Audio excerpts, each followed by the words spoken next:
What is going on, my chemical industry family, partners, and friends? Welcome back to the Smart Acid Podcast, where we continue to let borons be borons. Today's show is brought to us by Univar Solutions, which offers the reliability that delivers, no matter if your chemistry grows, flows, or knows.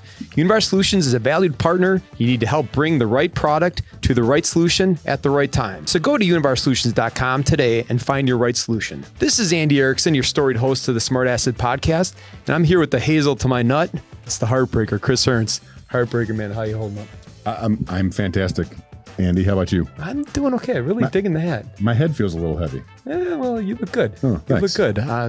We're coming to you with some friends. We got Liam McCarroll and Sukhjit Varaich, who are both members and leaders of Univar Solutions' sustainability team. Dr. Liam McCarroll holds a professional doctorate in B2B sustainable buying behaviors, a Master of Science in Environmental Health and Safety from the University of Sutherland, and a bachelor's degree in environmental science from the University of Northumbria.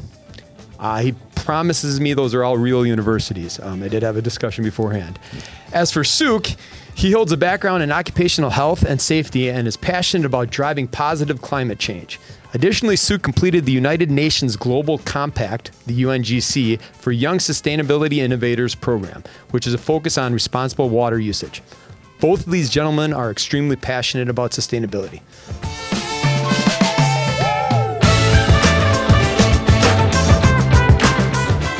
Fellas, welcome to the show. How you holding up? Well as can be, Andy. Doing all right.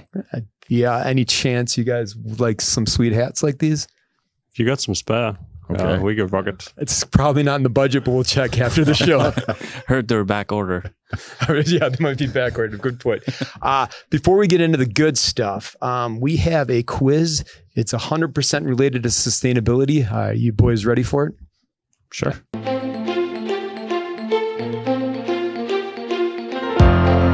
And talk amongst yourselves for the answers. It is going to be fact or fiction.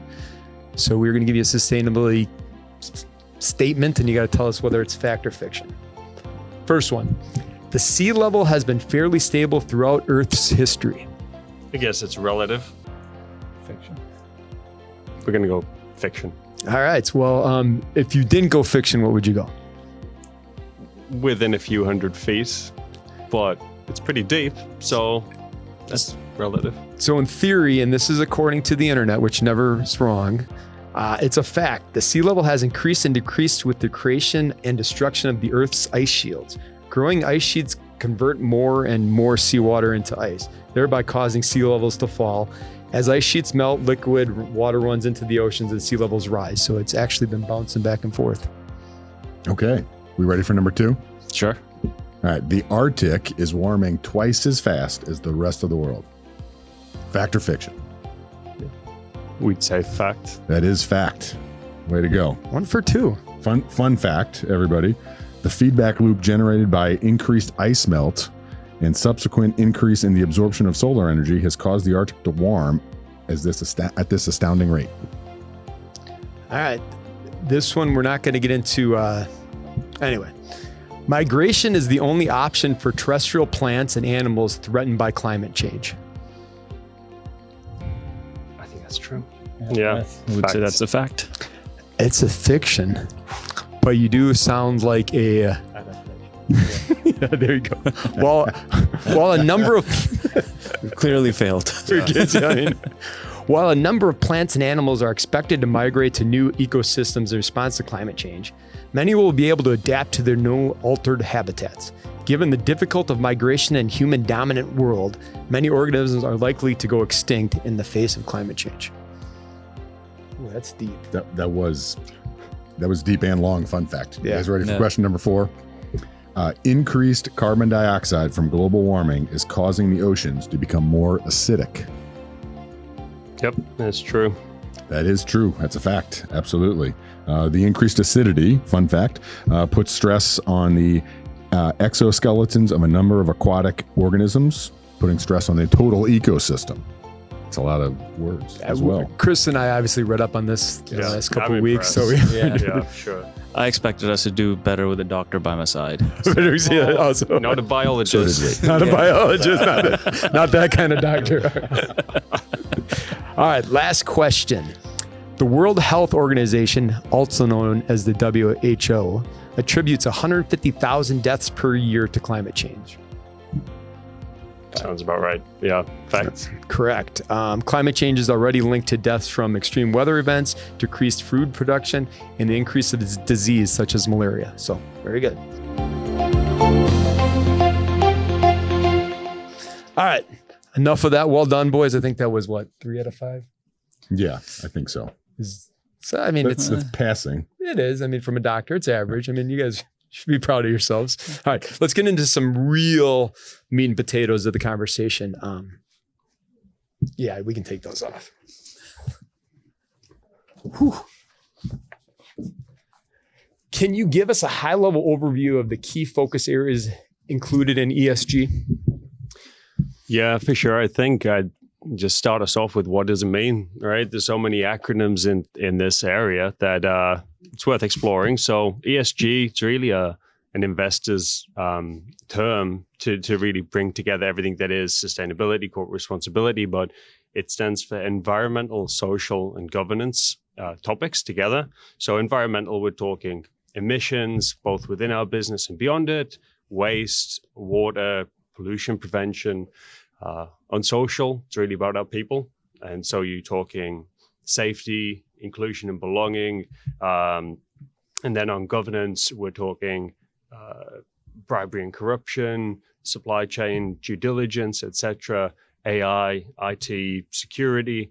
And so it's really broad, right? And it's beyond just our team, but it's because that's real interesting. And so when I think about our journey, there's the second part of the question, right? It is, it's been evolving. I mean, from 2008, this for us started as a UK agenda. And so our current CEO effectively was sponsoring it at that point, and it's grown through Europe and into 2017, I think was when it became a global strategy. What do you think started David at that time to go that direction in the UK?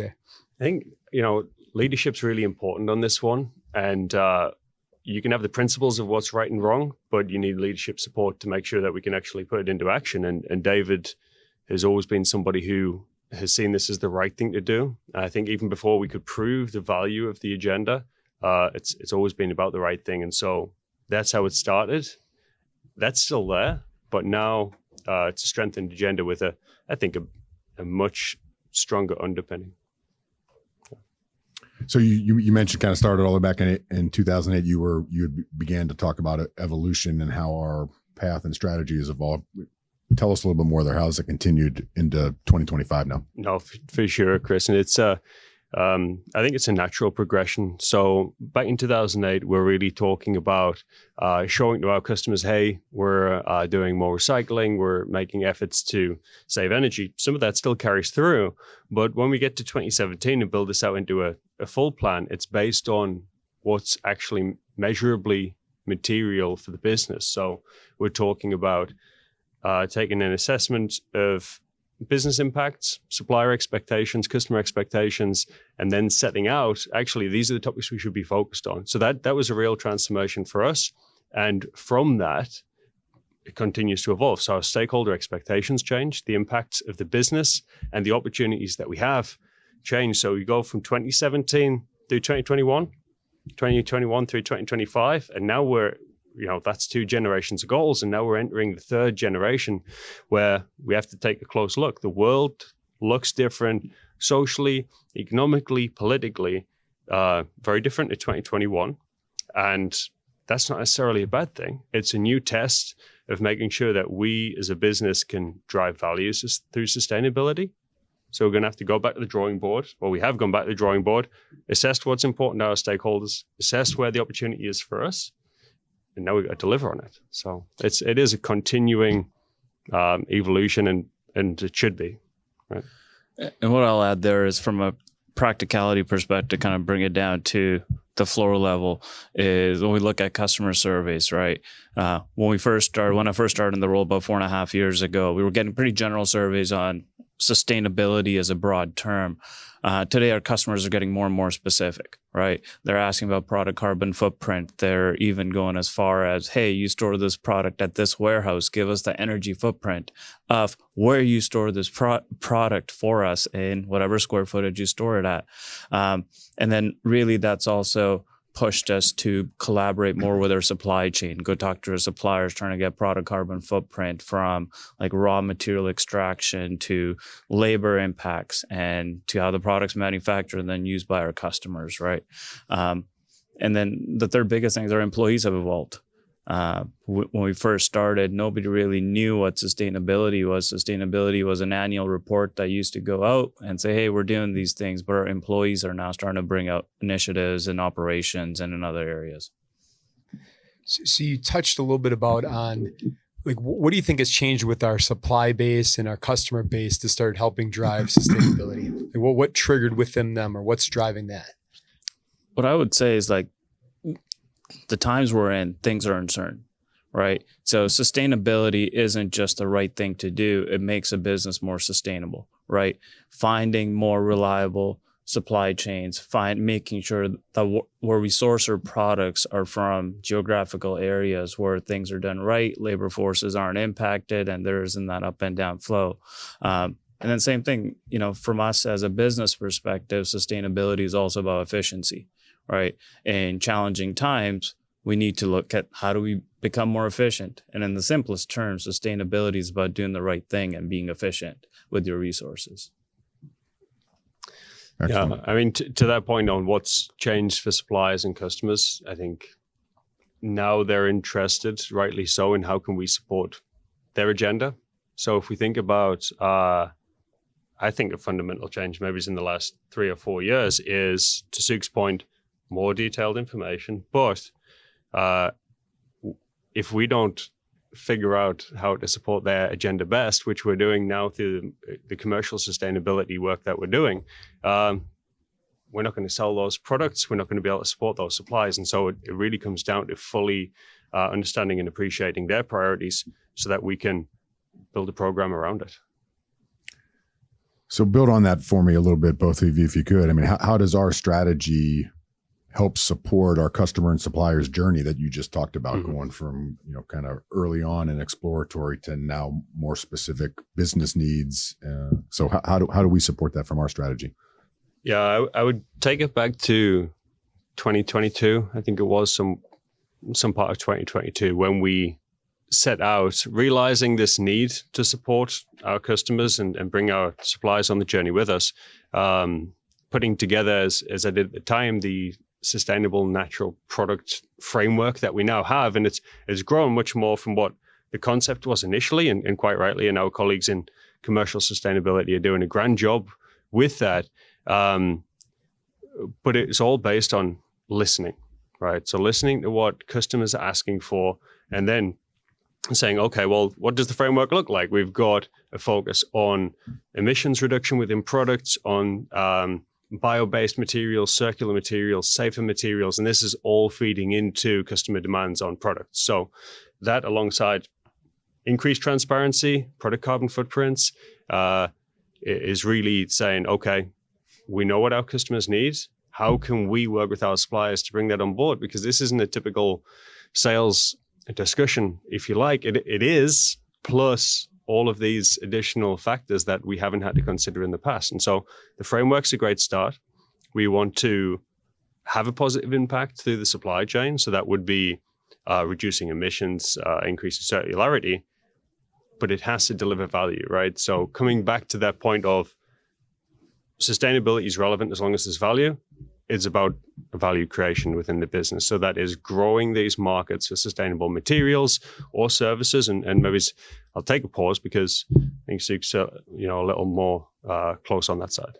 Yeah. So again, I always like to look at, hey, how do we source our products? How do we store it and then send it to our customers and their end use, right? So when we talk about that transparency, our customers want us to be more transparent today, right? Give us more information about your products, not just hazards. Before it was just a safety data sheet, but today it's product carbon footprint. So working on that transparency piece and helping our customers understand better What are the impacts of the products that we sell them? And then looking within our supply chain, right? One of the key impacts, it's in any market, is packaging. So when we look at our divisions, we have two businesses, mini bulk and bulk chemical distribution. At the core of their value, they've been their business units to eliminate packaging in many ways, right? Deliver product more efficiently to our customers while monitoring their tank inventory levels, et cetera, and not having the need for totes, drums, or pails. So that's one way we support our customer, but not to say we won't need packaging. We need those things. We need one-way totes. We need drums, pails, and all of those things. But that's why we work within our supply chain, our indirect procurement teams, making sure that we enable that circularity to say, hey, customer, can we pick up your used tote so that that can be recycled, and making sure they get recycled content or having returnable packaging or reconditioned packaging. Then again, closing the loop on circularity is through ChemCare, right? We have our own waste reduction goals. Our customers have their waste reduction goals, and our ChemCare division does exactly that. They basically help divert tens of thousands of tons of material every year from landfill, right? By finding them recycling, repurposing opportunities. And then that way, we're not only supporting their sustainability goals, we're making ourselves easy to do business with. They can call one person and get all those services done. So we talked a little bit about evolution of things through the sustainability journey. I know that internally from Univar, we are using renewable diesel as part of our fleet. Are there other technologies that we're exploring or practicing, to get better? So what are we looking at? What's down the road, or what are we actively looking towards? So we always don't like to put all eggs in one basket, right? So renewable diesel has been very successful, and I want to start with the people portion of it. I would say we probably have one of the best transportation teams in the industry, right? So we were first to the market within our industry to go source renewable diesel. We got it before it became a trend. By the time it becomes a trend, you're probably late to it. And we've also done some pilots around electric vehicles, heavy duty fleet, which there's not a lot of them out there, at least in the chemical distribution industry. We've been pretty successful with natural gas trucks. So today in California, we have fleet that's powered by renewable natural gas that's sourced locally. So it's not getting delivered from another plant out somewhere else in Louisiana. It's locally sourced. And then looking inwards within our operation is our data has improved significantly from when we first started the sustainability program. So finding hotspots for our operations teams where we're using more energy, where we're generating more waste, and helping them plan whether it's their CapExes or improvement processes. So it's kind of in every aspect we try to look at where is there room for efficiency. Yeah, I mean, if I zoom out a little, there is a huge impact of our fleet. That's the reality. We've got top 10 largest private fleets in the United States. That's significant. And the more we can do to bring those emissions down, the better. I mean, this is about 56% of our total emissions is just the trucks, right? And that's inherently who we are. That's what we do. But really, when it comes to the transport team, well, as Suk said, right, they're outstanding. I think they're on the leading edge here. But it's important for three reasons. I mean, the work that the team are doing, that Suk's run through some of the technologies for, you've got doing the right thing, right? We'll start there. And we are making it a pretty significant impact on the total emissions reduction opportunities there. But it's also cost saving. I mean, we've talked through RNG, we've talked through HVO, biodiesel, but every gallon of fuel saved through efficiencies, route optimization, and actually some other technologies on additives, that's $1 better on the bottom line, right? So it's good for the environment, it's good for us, and third thing is it's good for our customers. So yes, we've trialed these technologies. Yeah, we have to start small, but I believe we're getting to the place now where actually this is scalable enough. We're talking about a significant proportion of the Californian fleet getting into Texas now and beyond, that we can scale this up as a value add for our customers. And that's a challenge, right? We have to do it with credibility. And I want to make sure that everything we do here, when we're proving value to the customer, is defensible, but we're getting there. And actually, that's a pretty exciting thing to be able to turn this around, not just on cost savings and environmental impact, but value add for our customers. Thank you, both of you. Let's stick with technology for a second. AI is a pretty ubiquitous word these days and coming fast as far as a trend overall. Artificial intelligence, AI. Thank you. You're welcome. Yeah. I'm assuming the doctor knew that. Did you know that was? Yeah. Well, we got some. I learned something new today. Thank you. Good point. Thank you. Thank you. Always here to help me, gentlemen. Technology is where we were, right? So the question is, where do you see and how do you see AI really supporting sustainability and operational efficiency, but both, broad market as well as maybe to Univar Solutions specifically? Yeah, maybe start.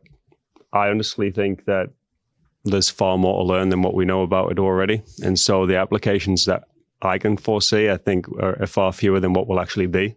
And so time will tell. But two areas I would focus on is I think it has real potential for impacting another area of sustainability being safety, right? We think about the technology that's in our cars now, and we think about the activities that we conduct, increased analytics, lifetime surveying of the environment and the action of people, and thinking how can AI support us there in things like collision prevention, safer driving, safer forklift handling, preventing spills, preventing releases. I mean, that's the increased integration of technology and AI into our business can only be a good thing when it comes to safety. And the second is risk analytics. I mean, we hear a lot about in the medical field and elsewhere, how can artificial intelligence help us spot trends that we can't see ourselves, or which if we did, it's going to take a mighty long time. And when it comes to climate risk, when it comes to changing data patterns, we can do it even better with artificial intelligence supporting, the resources that we already have. I would put a word of warning out there that I think a lot of people quite rightly bring up. I mean, AI, if it was fully scaled to what is forecast to 2050, will require far more energy than we're capable of producing right now. And so that comes with its impacts. And we have to think responsibly about how we grow our use of data servers, and the energy that comes with that. So as much as we source energy responsibly directly for our sites, we'll have to expand our look up the supply chain and say, well, if we're procuring these services, we should be considering the impact beyond ourselves. But there's also a water component there, right? Just to build on that trend. I mean, it's awesome technology, but on top of energy, there's a water component as well we've got to be considerate of.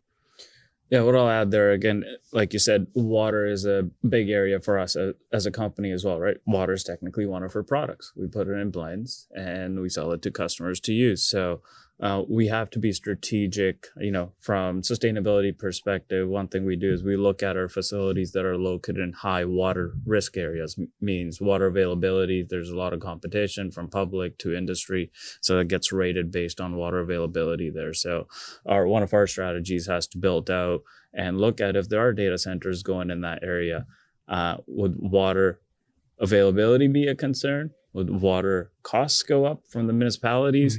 Then same thing on the electricity side, right? For us being able to diversify our energy mix, we have to use electricity to run our facilities. What do those costs look like in those areas where data centers are going up? So one of our challenges, looking at solar, looking at power purchase agreements, seeing where we can reduce emissions, but also manage prices for the company. And for those scientists that are listeners, water is H2O. All right. Pulling all your crystal ball. That was good. That's funny to me. Super helpful. Yeah, you're welcome. It's fun. Fun facts. Just us giving back. I was giving back a little bit. Crystal ball, 2030 and beyond. What are we seeing? Any trends? Where are we headed? Are our kids going to have a good world to live in?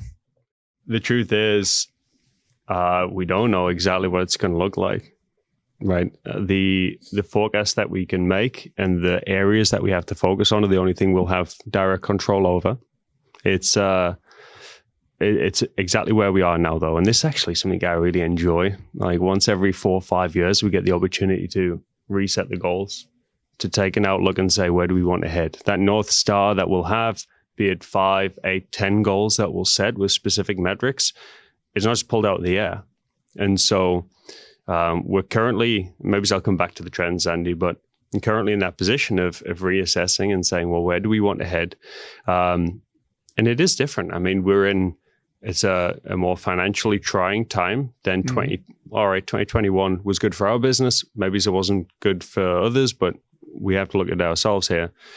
It's a different time financially. It's a different time politically, socially. And quite honestly, and I don't know if this phrase will translate well, but I actually say it's a good opportunity to, when it comes to ESG, there's potentially criticism or there's doubt, whatever there might be, right? And that's fine. But I think this challenge will sort the wheat from the chaff. And I don't know if that makes sense, but effectively, we'll see ultimately where the value lies. And that's what's going to persist. There will be challenge. And if we overcome that challenge, then we did our job. But in terms of trends, there's a much greater interest in supply chain transparency and product sustainability.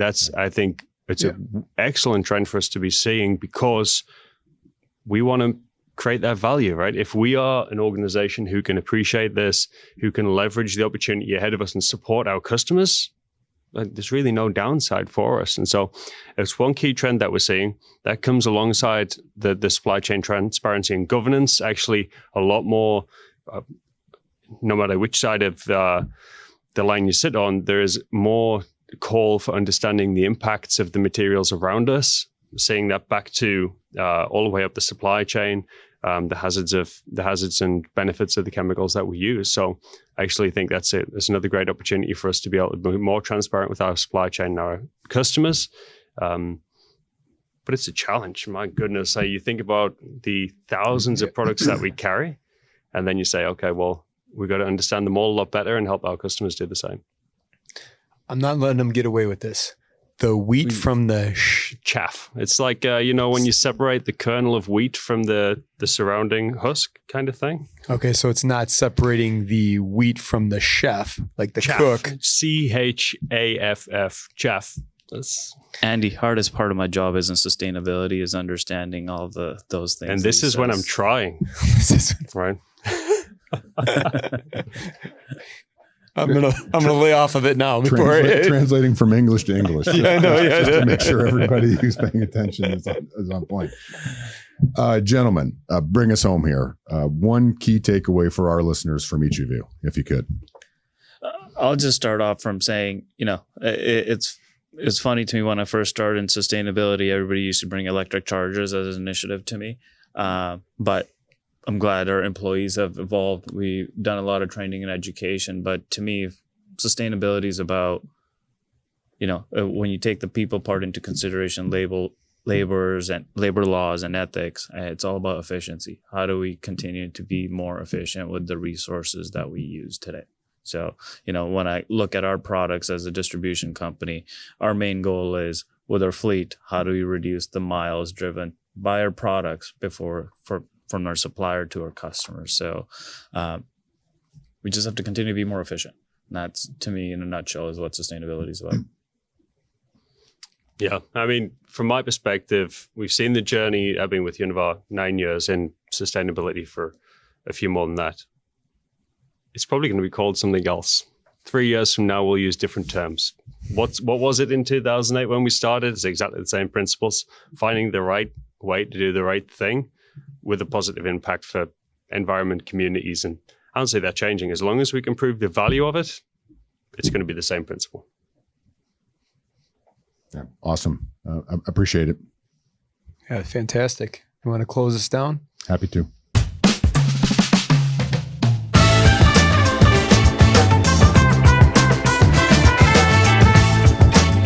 Chemical industry families, partners, and friends. That is a wrap on another episode of our Smart Asses podcast, brought to you by Univar Solutions. I would like to thank both of our guests, Dr. Liam and Suk. Appreciate your time and your insight. And most importantly, thanks to our loyal listeners. As always, appreciate you spending time with us. As a reminder, you can source our podcast on Apple Podcasts, Spotify, and on our YouTube channel. So until next time, stay safe, stay healthy. See everyone again soon. Thank you.